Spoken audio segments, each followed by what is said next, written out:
Well, I grew up in the 1930s. That's when I was a kid. It was deep depression and plenty of suffering. And there were images that kind of stick in my mind.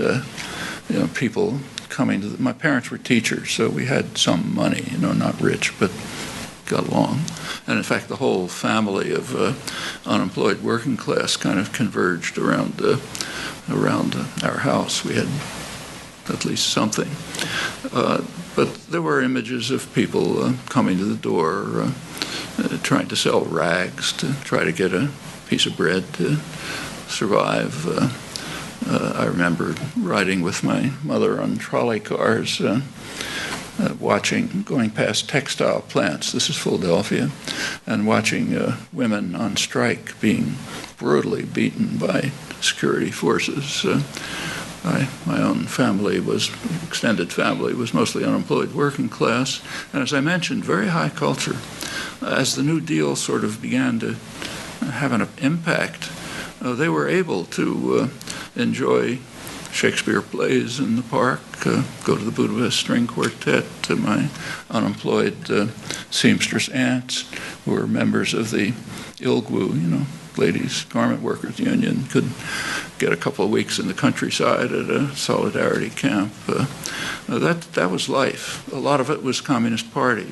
We're not allowed to say anything nice about the Communist Party. That's a rule. And there were a lot of things wrong with it, and I've mentioned some of them.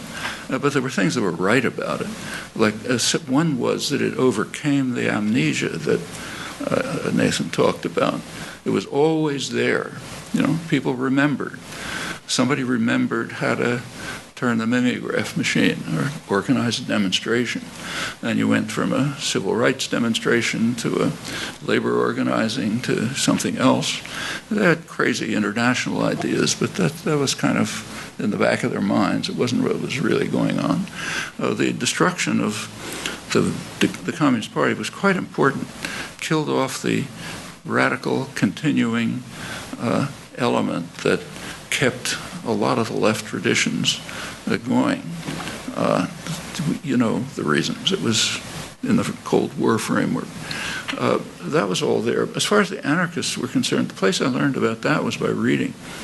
When I was a kid, I'd go to visit my relatives, and as soon as I got old enough to get on the train, about 11 or 12 years old, I'd take the train to New York and stay with my relatives, but spend most of my time down on, if those of you know New York, Union Square used to be the place where the anarchist offices were, the Freie Arbeiterstimme, others, and lots of pamphlets, lots of interesting people, quite eager to talk to a young kid, so not hard to have discussions.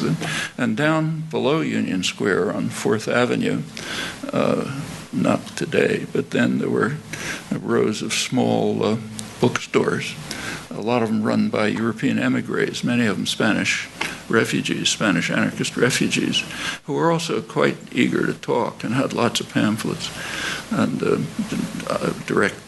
real original documentary material.